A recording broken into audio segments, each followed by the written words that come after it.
the first stage is the hopper, so that marbles that go on the top fall down that hole into the next stage.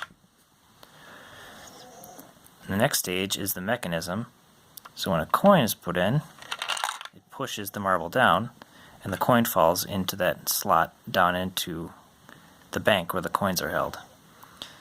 So this little roof piece is what holds the marbles in place. It'll stay even if it's shaken. It'll go down only if you put a coin in. You can see the ramp just goes down around the corner and has to be large enough so that the marbles can fall through. The bottom stage just holds the coins. That's the bank. You can open these doors to get the coins out in the end.